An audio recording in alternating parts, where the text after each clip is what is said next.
Welcome back friends, હું છું મહેશ સામરિયા. તમારું સ્વાગત કરું છું આપણા ચેનલ પર. અને આજે મિત્રો આપણે ધોરણ 10માં એક એવા ચેપ્ટરના MCQ અને હેતુલક્ષી ગણીશું કે જે ફક્ત હેતુલક્ષીમાં જ પૂછાય છે અને એ પણ 2 માર્ક્સમાં, બેઝિક માટે અને જે સ્ટાન્ડર્ડ માટે એમાં દાખલો બી પૂછાય છે અને હેતુલક્ષી બી પૂછાય છે. એટલે બંને માટે અગત્યનું ચેપ્ટર છે અને બેઝિક માટે વધારે અગત્યના હેતુલક્ષી છે કે આમાં ઓનલી ફોર બ્લુપ્રિન્ટ પ્રમાણે હેતુલક્ષી પૂછાય છે.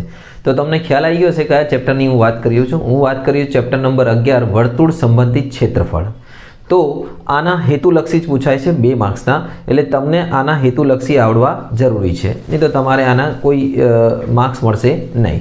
અને આની અંદર તમને હું આ જે વિડીયો છે એની અંદર તમને 4 ભાગોમાં ગણાવીશ. એક 4 ભાગો છે આના જે છે જે વિડીયોમાં. એક તો નાના પ્રશ્નો જે સૂત્ર આધારિત છે, ગણતરીવાળા પ્રશ્નો, અને બીજા છે એક વાક્યના પ્રશ્નોત્તર અને પછી આકૃતિવાળા પ્રશ્નો. ટોટલ 20 MCQ જ હશે ખાલી, પરંતુ આ 20 તમને ટોપ MCQ છે જે તમને મોસ્ટ ઓફ એક્ઝામમાં મળી જ જશે. એમાંથી જ 1-2 પ્રશ્ન તમને. ઓકે, તો લેટ્સ સી. અને આમાં યાદ રાખજો મિત્રો કે MCQ તમને આવડે છે કે નહીં હેતુલક્ષી એનું ચેક કરવું હોય તો તમારી સમક્ષ કેટલા MCQ મેં તમને આ દેખાતા હશે, જોઈ લો બોર્ડ ઉપર. અને આ જનરલી આ MCQ આમાંથી તમને કેટલા આવડે છે જોઈ લો. જો પહેલો જે છે તમારા માટે ગણવા માટે, જો વર્તુળની પરિમિતિ ક્ષેત્રફળોના અંકો સંખ્યા સમાન હોય તો વર્તુળની ત્રિજ્યા કેટલી થાય? વર્તુળની ત્રિજ્યાનું માપ બમણું કરવામાં આવે તો ક્ષેત્રફળ કેટલું થાય? જો વર્તુળની ત્રિજ્યામાં 10% ઘટાડો કરવામાં આવે તો ક્ષેત્રફળ કેટલા ટકા ઘટાડો થાય? એક વર્તુળની ત્રિજ્યા જીવા સરખી છે કેટલાનો ખૂણો બનાવશે? અને ઘડિયાળનો મિનિટ કાંટો 15 મિનિટમાં કેટલાનો ખૂણો બનાવશે? આમાંથી તમને કેટલા MCQ આવડે છે જોઈ લો તમે. જો તમને 5 આવડતા હોય તો ઇટ્સ વેરી ગુડ, તમે બહુ હોશિયાર છો, બરાબર ને. અને જો તમને 5માંથી 3 આવડતા હોય, 2 આવડતા હોય તો તમારે જરૂર જોવું જોઈએ કે જે તમને આવડી જશે. ઓકે, અને હજી આમાંથી 1-2 હજી સારા MCQ અંદર તમને જોવા મળશે. ઓકે, તો રેગ્યુલરથી લઈને હાર્ડ સુધી જઈશું આપણે. સ્ટાર્ટિંગ કરીશું ધીમે ધીમે અને હાર્ડ તરફ વધતા જઈશું. ખાલી 20 MCQ. ઓકે,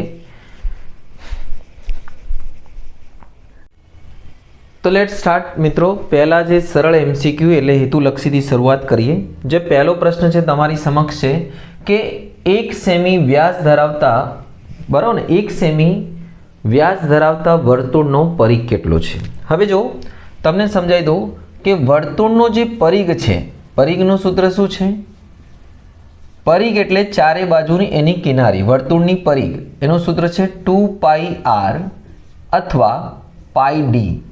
d એટલે વ્યાસ. તો 1 સેમી વ્યાસ છે તો ત્રિજ્યા 1/2 થશે ને. આ બી સૂત્ર લગાવી શકો તમે, πd. d ની કિંમત આપણી પાસે કેટલી સેમી આપી છે? 1 સેમી. તો જવાબ આવશે π સેમી. એનો શું થશે? પરિઘ થશે. ઓકે, સારું. બીજો પ્રશ્ન છે નાનો. ભારતના કયા ગણિત શાસ્ત્રીએ પાઈનું મૂલ્ય 3.1416 સુધી શોધ્યું? હવે જો મિત્રો, પાઈ એક બહુ મહત્વની સંખ્યા છે. આમાંથી પાઈમાં 3 પ્રશ્નો તમને જોવા મળશે. પાઈની કિંમત 3.1416 સુધી કયા ગણિત શાસ્ત્રીએ શોધી હતી? ભારતના મહાન ગણિત શાસ્ત્રી. તો તમને ચલો હું 2 ઓપ્શન આપી દઉં છું. આમાં આપેલા પણ છે આર્યભટ્ટ અને શ્રીનિવાસ રામાનુજન, બરાબર ને. બંનેના વિશે તમે સાંભળ્યું હશે. તો 3.1416 સુધી આપી હતી આર્યભટ્ટે. મિત્રો, આર્યભટ્ટે પાઈની કિંમત 3.1416 સુધી શોધી આપી હતી. ત્રીજો પ્રશ્ન છે આના લગતો છે કે ભારતના કયા ગણિત શાસ્ત્રીએ પાઈની કિંમતને 10 લાખ દશાંશ સુધી, પોઈન્ટ પછી. મિત્રો, પાઈ એક એવી સંખ્યા છે ને કે જે આગળ ચાલતી જાય છે 3 પોઈન્ટ પછી ચાલતી જાય છે 10 લાખ દશાંશ સુધી મેળવી હતી. વિચાર કરો કેવા મહાન ગણિતજ્ઞ હતા એ. તો બોલો કયા હશે? તો એ છે શ્રીનિવાસ રામાનુજન. શ્રીનિવાસ રામાનુજન. એના પર પિક્ચર પણ બનેલું છે, રામાનુજન. તમે જોઈ શકો છો પિક્ચર. રોકેટરી શાયદ આર માધવન જે હીરો છે દક્ષિણના, એમને બનાવ્યું છે. બહુ સરસ પિક્ચર છે. રોકેટરી એ નામ હશે કદાચ એમનું. તો આગળ વધીએ. તો મિત્રો, ચોથો જે પ્રશ્ન છે કે પાઈ કઈ સંખ્યા છે? હવે જો, પાઈ એક બહુ અગત્યની સંખ્યા ગણાય છે ગણતરીની દ્રષ્ટિએ કે પાઈની અંદર જે છે કિંમત. હવે જો એક વસ્તુ તમને કહી દઉં કે પાઈની આપણે 3 પ્રકારની, એક તો પાઈ પોતે, બીજું છે 3.14 અને ત્રીજું છે 22/7 અને એક હજી છે પાઈની કિંમત લખી શકો તમે 3.1416 જે આગળ આવતું હોય, બરાબર ને? તો આ 4 રીતે પાઈ દર્શાવી શકાય છે. તમે જોઈ શકો છો ને, આટલી આ 4 રીતે છે. હવે તમને કોઈ પૂછે કે પાઈ કેવી સંખ્યા છે, તો ભાઈ પાઈ છે અસમય સંખ્યા. કેવી છે ભાઈ? અસમય. કારણ કે એ કદી બી પૂરી ના થાય. હવે ધારો કે કોઈ પૂછે કે 3.14 પાઈની વેલ્યુ એ કેવી સંખ્યા છે, તો મિત્રો આ જે છે ને એ સમય સંખ્યા છે. હવે તમે કહેશો કેમ? કે આનો દશાંશ અંક પૂર્ણ થાય છે. એટલે અહીંયા કન્ફ્યુઝ નહીં થવાનું. પાઈ પોતે અસમય છે, પણ પાઈની જે વેલ્યુ આપણે રહીએ છીએ 3.14 અને 22/7 આ પણ શું છે બકા? સમય છે. એનો મતલબ પાઈની કિંમત સમય છે. હા, આવી રીતે લખેલી હોય .... તો એ શું ગણાશે? અસમય. તો પાઈમાં કોઈ બી તમારે પ્રશ્ન હોય તો વિચારીને જવાબ આપવાનો. પાઈ પોતે અસમય છે, પાઈની વેલ્યુ 22/7 અને 3.14 સમય ગણાશે. ઓકે, અને એની ડેશ વાળી અસમય ગણાશે. ઓકે, તો અને છેલ્લો પ્રશ્ન આવી જઈએ, એટલે પાંચમો જે છે આપણી પાસે કે ભાઈ એક વર્તુળનો ચાપ આગળ કેન્દ્ર આગળ કાટખૂણો બનાવે છે. આ આપણો વર્તુળ છે અને એને કેન્દ્ર આગળ કાટખૂણો બનાવે છે. કાટખૂણો એટલે 90નો ખૂણો. કેટલાનો ખૂણો ભાઈ? 90નો. તો લઘુ વૃત્તાંશનું ક્ષેત્રફળ શું થશે? πr²/2 πr²/4.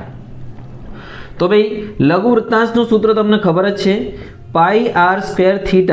અવાજ બહુ બહારથી આવતો હશે, એનું કારણ હું તમને કહી દઉં છું. થોડો કદાચ ફટાકડાનો અવાજ આવતો હોય. પેલા દાખલો ગણી લઈએ. 90/360 9 ચોક 36.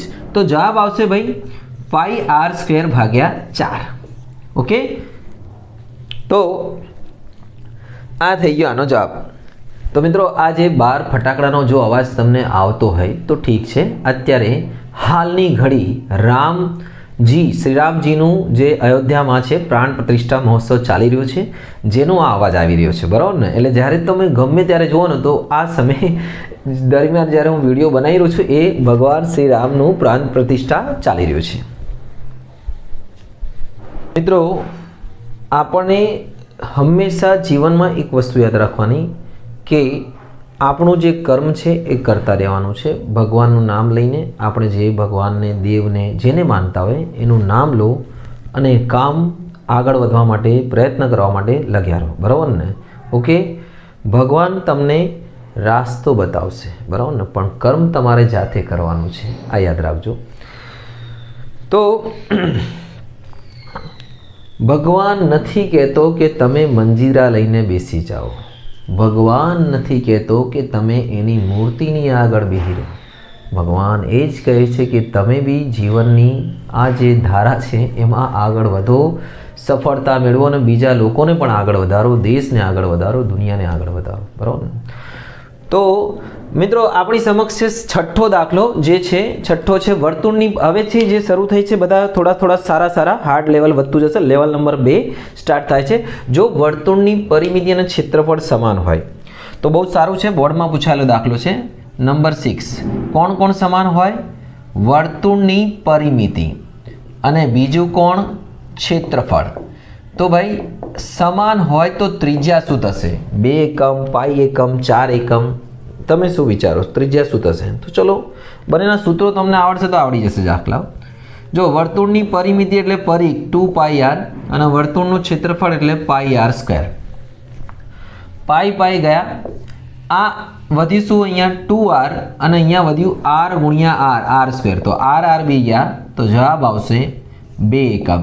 જ્યારે પણ વર્તુળની પરિમિતિ અને ક્ષેત્રફળ સરખા હોય ત્યારે એની ત્રિજ્યા 2 એકમ હોય છે. આગળ છે વર્તુળની ત્રિજ્યાનું માપ બમણું કરવામાં આવે. જો આપણે જે ત્રિજ્યા છે એને 2 ગણી કરીએ, બમણી કરીએ તો ક્ષેત્રફળ કેટલું થશે? મિત્રો અહીંયા ધ્યાન આપજો કે આપણી પાસે યાદ રાખજો ત્રિજ્યાનું માપ બમણું કરે તો ક્ષેત્રફળ કેટલું થશે. હવે જો ક્ષેત્રફળનું સૂત્ર તમને ખબર જ છે, πr². ધ્યાન દેજો. અને અહીંયા r છે, r ને આપણે ડબલ r કરી દઈએ, બમણું કરીએ એટલે ડબલ r કરી દઈએ તો 2 નો વર્ગ થશે એટલે 4. 12 લઈ લો 4 તો 4πr².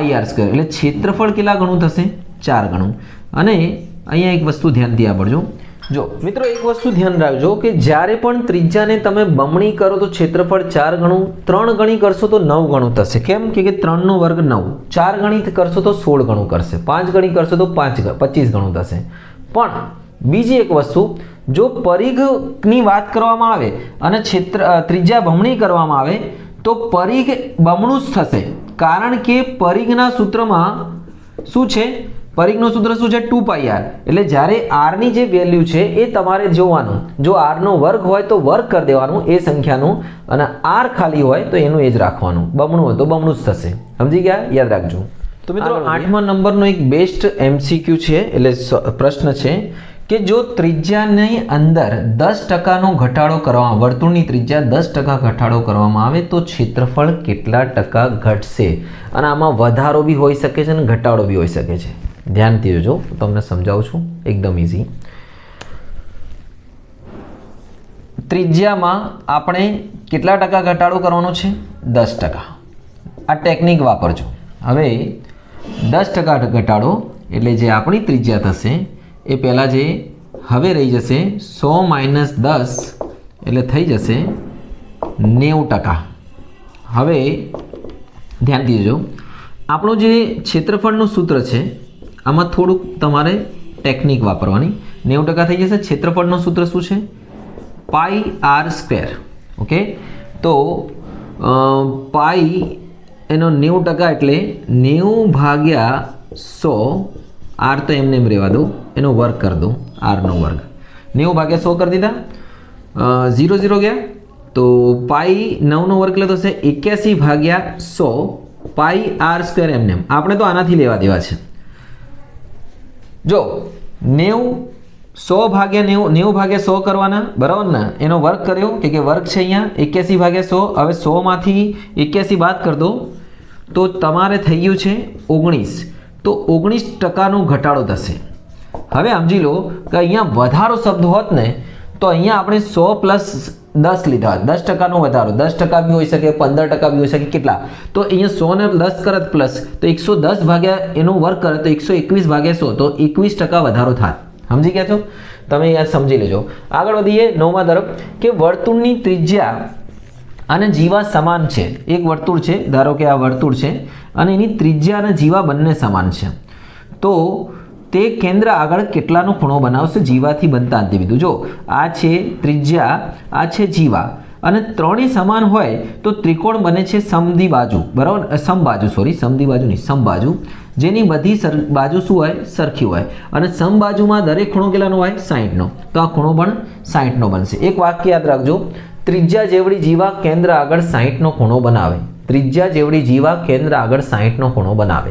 ઓકે, તો આ બે મસ્ત હતા. આગળ જોઈએ બીજા. મિત્રો આના પછી છે 10મો પ્રશ્ન કે ઘડિયાળનો મિનિટ કાંટો 15 મિનિટમાં કેટલાનો ખૂણો આંતરે છે? હવે જો આપણે ઘડિયાળ દોર લઈએ એટલે તમને ખ્યાલ આવે. આપણી ઘડિયાળ છે 12, 6, 3, 9. આ મિનિટ કાંટો છે, અહીંયા હતો અને 15 મિનિટમાં અહીંયા આવી ગયો. તો કેટલાનો ખૂણો આંતરે? તો તમને દેખાય છે કે ખૂણો 90નો બને છે. ઓકે, હવે અહીંયા પ્રશ્ન છે કે 15 મિનિટ સિવાય પણ બીજો કોઈ પ્રશ્ન કીધો હોય તો કેટલાનો ખૂણો બનાવશે? ધારો કે તમને કીધું 20 મિનિટમાં, 5 મિનિટમાં, 4 મિનિટમાં, 1 મિનિટમાં. તો યાદ રાખજો કે હંમેશા યાદ રાખજો 1 મિનિટ એટલે 6 ડિગ્રી કાંટો ખસે. કેટલા ડિગ્રી? 6. તો જેટલા મિનિટ કીધા હોય, ધારો કે 15 કીધા તો 15 × 90, 20 કીધા તો 20 × 120નો ખૂણો બનાવશે, અને 10 મિનિટ કીધા તો 10 × 60નો ખૂણો બનાવશે. આ તમારે કામની વસ્તુ છે.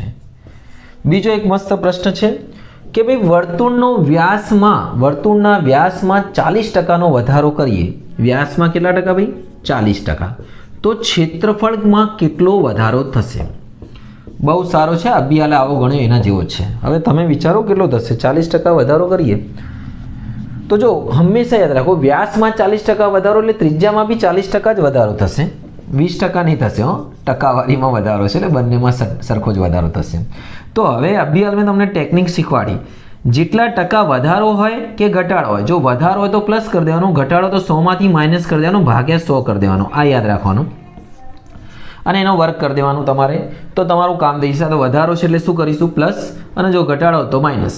100 વત્તા વધારો ભાગ્યા 100 બરાબર ને અને એનો વર્ગ તો 100 વત્તા 140 ભાગ્યા 100 એનો વર્ગ 0 0 ગયા 14 નો વર્ગ થશે ભાઈ 14 ભાગ્યા 10 નો વર્ગ અહીંયા કરીએ 14 નો વર્ગ થશે 196 ભાગ્યા 100 અને છેલ્લે 196 માંથી 100 બાદ કરી દો એટલે 96% વધારો થશે બરાબર ને સૂત્ર સમજી લેજો કયો સૂત્ર વાપરવાનું ખબર છે ને 100 માઇનસ ઘટાડો ભાગ્યા 100 એનો વર્ગ અને જો પ્લસમાં તો 100 પ્લસ વધારો ભાગ્યા 100 એનો વર્ગ અને જે જવાબ આવે એને નીચે 100 માંથી બાદ કરવાનો જે મોટી સંખ્યામાંથી બાદ કરવાનો જે મોટું હોય બરાબર ને મોટામાંથી નાની બાદ કરો એટલે જવાબ મળી જશે આ સૂત્રનો ઉપયોગ કરજો અને મને ગણીને બતાવજો બધા લાગુ પડશે જ આમાં બરાબર ને ઓકે તો આગળ વધીએ તો મિત્રો 12મો અને 13મો દાખલો સરખા જેવા છે કે વર્તુળનો પરિઘ અને ક્ષેત્રફળનો ગુણોત્તર આપ્યો છે આપણને પરિઘનો ગુણોત્તર આપ્યો છે ધારો કે બે વર્તુળ છે એના પરિઘનો ગુણોત્તર આપ્યો છે 12મો લખી દઈએ ધારો કે આપણી પાસે આપ્યું છે પરિઘનો ગુણોત્તર 3/4 આપણે લખી દઈએ પહેલો વર્તુળનો પરિઘ 2πr1 બીજા વર્તુળનો પરિઘ 2πr2 3/4 તો તેમના ક્ષેત્રફળનો ગુણોત્તર શું થશે તો ક્ષેત્રફળનું સૂત્ર શું થશે πr1 નો સ્ક્વેર πr2 નો સ્ક્વેર હવે ધ્યાન રાખજો આ બંને ગયા r1 / r2 3/4 પાઈ ગયા આમાં મૂકી દેશો તમે તો 3 નો વર્ગ ભાગ્યા 4 નો વર્ગ બરાબર 9/16 હવે તમારે શોર્ટકટ વાપર્યું તો યાદ રાખવાનું પરિઘ આપ્યું હોય ને અને ક્ષેત્રફળ શોધવાનું હોય તો બંનેના વર્ગ કરી દેવાનું ક્ષેત્રફળ આપ્યું ધારો કે બીજો દાખલો જો 13મો આપણને ક્ષેત્રફળનો ગુણોત્તર આપ્યો છે તો ક્ષેત્રફળનો ગુણોત્તર સૂત્ર તમને ખબર છે πr² વર્તુળનો 1 2 લઈ લો અલગ અલગ અને એનો ગુણોત્તર આપ્યો છે 9/4 તો હવે આમાં તમારે r1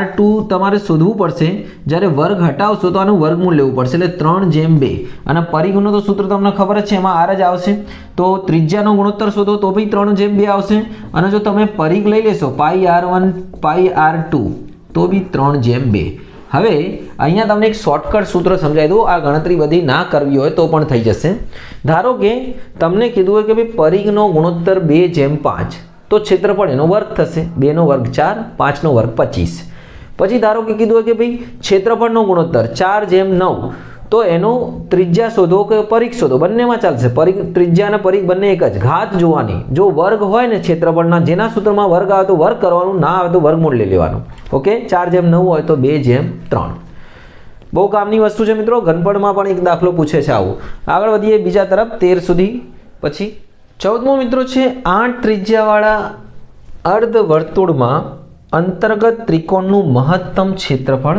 શોધો હવે જો આકૃતિ તમને દોરાવું પહેલાં તો સમજી લો અર્ધ વર્તુળ છે અને આમાં એક ત્રિકોણ છે ઓકે અને આની ત્રિજ્યા છે 8 ઓકે તો આ જે છે અહીંયાથી ત્રિજ્યા 8 આવી 8 થશે અને અહીંયાથી તમે ત્રિજ્યા લઈ લો આ જે છે કેન્દ્ર આગળ એ પણ કેટલું થશે 8 કે અહીંયાથી 8 જ થશે ને આ ત્રિકોણ બની ગયો તો આ બની ગયું છે ત્રિકોણનું ક્ષેત્રફળ શોધવું હોય તમારે તો આ બની ગયું છે પાયો આ બની ગયું છે વેધ વેધ 1/2 પાયો કેટલાનો છે 16 અને વેધ કેટલાનો છે 8 મહત્તમ આટલું જ બનશે 2 × 16 88 64 આટલું ક્ષેત્રફળ બનશે 64 અર્ધવર્તુળમાં અંતર્ગત ખૂણો કાટખૂણો બી હોય એટલું બી યાદ રાખજો કે અર્ધવર્તુળમાં અંતર્ગત ખૂણો 90નો છે જેટલા પણ અર્ધવર્તુળમાં ત્રિકોણ બનાવશો બધા 90ના જ બનશે 15મો છે કે ભાઈ અર્ધવર્તુળ ચાપની લંબાઈ શોધો હવે જો આખા વર્તુળનો ચાપ છે 2πr તો ભાઈ આનો અર્ધવર્તુળ કરી દઈએ આટલું જેમાં આ નથી ગણવાનું તો એનું થશે πr હવે જો ત્રીજો એક સમજાવી દઉં આનો જવાબ તો છે πr પણ જો તમે અર્ધવર્તુળ ચાપની કુલ લંબાઈ શોધવાનું કીધું હોય કે જેમાં આપણને આ વ્યાસ પણ સામેલ કરવાનું છે તો વ્યાસ એટલે 2r તો ચાપની લંબાઈ થશે πr 2r અહીં ખાલી ચાપની લંબાઈ છે તો આ આવશે ચાપની લંબાઈ આવશે અર્ધવર્તુળ ચાપની πr અને કુલ લંબાઈ જે વ્યાસ સાથે છે πr + 2r આટલું યાદ રાખજો બરાબર આગળ વધીએ બીજા થોડાક અલગ ટાઈપના પ્રશ્નો તરફ तो मित्रों तमारी समक्ष प्रस्तुत है आकृतिवाळा दाखला, जेमां 16मो प्रश्न है कि आकृति नीचे आपेली आकृति में, अहींया तो बाजू में लखी है आपणे आकृति के समझावता फावे, आकृति में जे S1 अने S2 जे शुं बने छे, वृत्तांश बने छे, एनुं गुणोत्तर शुं थशे। तो जो भाई तमने खबर है वृत्तांशनुं सूत्र शुं छे, पाई आर स्क्वेर थीटा छेदमां 360। आ पहलो खूणो लई लो। अहींया जो तमने बहु शॉर्टकट रीत शीखवाड़ दઉં છું, आनो पहला लई लो, गुणोत्तर ज शोधवानो छे ने, बनेनो भागाकार कर लो, पाई आर स्क्वेर थीटा 2 भाग्या 360। थीटा 1 ए S1 माटे छे अने थीटा 2 ए S2 माटे छे। चलो भाई जे सरखा सरखा उड़ाई दो एटले काम फिनिश आपणुं। अहींया उड़ी जशे भाई, कौन कौन उड़ी जैसे भाई, पाई आर स्क्वेर 360 गया, तो थीटा 1 भाग्या थीटा 2 बराबर 120 भाग्या 150 0 0 डायरेक्ट बार 3 चौक बार 3 पंजा 15 3 3 गया 4/5 गुणोत्तर आवशे, एटले आनो खूणानो गुणोत्तर 4/5 आवशे, बराबर ने।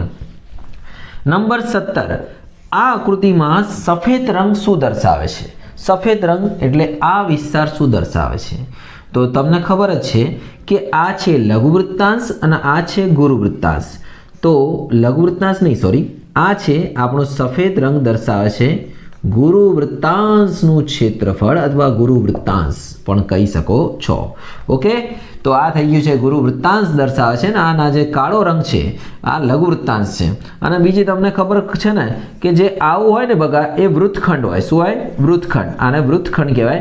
आ लघुवृत्तखंड छे अने आ छे गुरुवृत्तखंड, बराबर ने। ओके, अने आना सूत्रो बी तमने आवडजे, सूत्रो बहु कामना छे। आगळ वधीए लास्ट। तो मित्रों छेल्ला 3 पर आई जाइए कि R1 અને R2 त्रिज्या धरावता बे वर्तुळोना क्षेत्रफळनो सरवाळो R त्रिज्या धरावता वर्तुळना क्षेत्रफळना समान छे, तो साचो विकल्प कयो छे? हवे जो ध्यानथी आपणो 4 विकल्पो तमने देखाय छे, तमने दाखलो समजावी दो એટલે दाखलो खबर पड़शे तो खबर पड़शे कि भाई बे वर्तुळो छे, एक R1 त्रिज्या छे अने R2 त्रिज्या छे। आनी त्रिज्या लई लो आपणे R1, आनी त्रिज्या लई लो R2, अने एक एनाथी मोटो वर्तुळ बने छे जेनी त्रिज्या छे R। तो आ त्रणेय त्रिज्या वच्चे शुं संबंध छे? आ बनेनो क्षेत्रफळ आना क्षेत्रफळ जेटलो छे। तो वेरी सिम्पल, पाई R1 नो स्क्वेर बराबर पाई R2 नो स्क्वेर बराबर पाई R नो स्क्वेर। पाई पाई गया कॉमन, R1 नो स्क्वेर प्लस R2 नो स्क्वेर बराबर R नो स्क्वेर। आ बनशे एमनी वच्चेनो संबंध। ओके, 19मो वधीए आगळ कि भाई R त्रिज्यावाळा वर्तुळमां L लंबाईनो चाप जे केंद्र आगळ थीटानो खूणो એટલે ચાપની લંબાઈ, તો લઘુવૃત્તાંશનું સૂત્ર શું થશે? તો મિત્રો લઘુવૃત્તાંશનું ક્ષેત્રફળ થશે L લંબાઈના ચાપ માટે નવું સૂત્ર છે 1/2 LR। ઓકે, 1/2 LR, આ યાદ રાખજો। અને 20મો છે, તમને સૂત્રો બધા કહી દઉં, સૂત્રો લખવાના છે 20મો, તો તમને કહી દઉં સૂત્રો। तो मित्रों सूत्रों मोस्ट टाइम भी है, सूत्रों तमने पहला आवड़वा जोईए। तो आपणे आनी साथे समझीशुं सौथी पहला चापनी लंबाई। आ जे धारो के अहींया ए बिंदु छे अने आ बी छे, तो आटलो जे विस्तार कहेवाय आने कहेवाय लघुचाप। शुं कहेवाय? लघुचाप। तो लघुचापनी लंबाई शुं थशे? लघुचापनी लंबाई बराबर थशे पाई आर थीटा भाग्या 180। अने जे आ बाकीनो विस्तार छे अहींया गुरुचाप, जे मोटू किनारी छे, लघुचाप एटले नानी किनारी, अर्धाथी ओछी, आ छे अर्धुं समजी लो, तो आनाथी ओछुं लघुचाप। गुरुचापनुं थशे आखा परिघमांथी 2 पाई आर मांथी पाई आर थीटा भाग्या 180 शुं कर देवानुं बाद। आ गुरुचापनी लंबाई थई गई परिघमांथी, याद रही गयुं। पछी जे आपणो वृत्तांश लई लो, आ छे आपणो समजी लो लघुवृत्तांश। आ जे विस्तार कहेवाय एने कहेवाय लघुवृत्तांश। तो लघुवृत्तांशનું क्षेत्रफળનું सूत्र શું થશે ભાઈ? લઘુવૃત્તાંશ બરાબર પાઈ આર સ્ક્વેર થીટા ભાગ્યા 360। અને જે આ વિસ્તાર છે આપણનો ઉપરનું એ છે આપણો ગુરુવૃત્તાંશ। તો ગુરુવૃત્તાંશનું क्षेत्रफળ શું થશે ભાઈ? પાઈ આર સ્ક્વેર વર્તુળના ક્ષેત્રફળમાંથી આખું પાઈ આર સ્ક્વેર થીટા 360 શું કરી દેવાના? બાદ કરી દેવાના। પછી ધારો કે વૃત્તખંડ શોધવું હોય, વૃત્તખંડ એટલે આટલો વિસ્તાર, આ વૃત્તખંડ કહેવાય। તો તમારે શું કરવાનું? વૃત્તખંડ શોધવા માટે ધારો કે આ વૃત્તખંડ છે, આનું નામ આપી દઈએ આપણે P। તો લઘુવૃત્તખંડ શોધવું હોય તમારે, તો લઘુવૃત્તખંડનું ક્ષેત્રફળ બરાબર તમારે આખું જે લઘુવૃત્તાંશનું ક્ષેત્રફળ છે, લઘુવૃત્તાંશનું ક્ષેત્રફળ માઇનસ ત્રિકોણનું ક્ષેત્રફળ શું કરવાનું? બાદ કરવાનું. ત્રિકોણનું ક્ષેત્રફળ, અને આ ત્રિકોણનું ક્ષેત્રફળ તમે બાદ કરશો. ઓકે. અને ગુરુ વૃત્તખંડ શોધવું હોય તો ગુરુ વૃત્તખંડનું ક્ષેત્રફળ થશે ભાઈ આખા વર્તુળના ક્ષેત્રફળમાંથી લઘુ વૃત્તખંડનું ક્ષેત્રફળ શું કરવાનું? બાદ. સમજી ગયા છો? ઓકે. અને છેલ્લે તમારે જો આખા વર્તુળની વાત કરીએ તો πr² અને અર્ધ વર્તુળનું ક્ષેત્રફળ થશે πr² ભાગ્યા 2 અને અર્ધ પરિમિતિ થશે πr. એ તો તમને મેં કીધું જ છે. તો આટલા સૂત્રો છે. અને હા, એક સૂત્ર છે શોર્ટકટ, લઘુ વૃત્તાંશનું ક્ષેત્ર અથવા વૃત્તાંશનું ક્ષેત્રફળ શોધવાનું. અભિયાન લખ્યું હતું, વૃત્તાંશનું ક્ષેત્રફળ શોધવાનું છે 1/2 LR. આ શોર્ટકટ સૂત્ર છે, 1/2 LR. ઓકે. તો મિત્રો, આની સાથે આપણે આ પૂરું થાય છે. કોમેન્ટ બોક્સમાં કોઈ બી પ્રશ્ન હોય તો મને જરૂર જણાવજો. અને હા મિત્રો, જો ચેનલ પર ના હો તો સબસ્ક્રાઇબ જરૂર કરશો, જેથી તમને તમારા કામના બહુ અગત્યના અને જરૂરી વિડીયો મળતા રહેશે. ઓકે, તૈયારી કરો, આગળ વધો. શુભમ.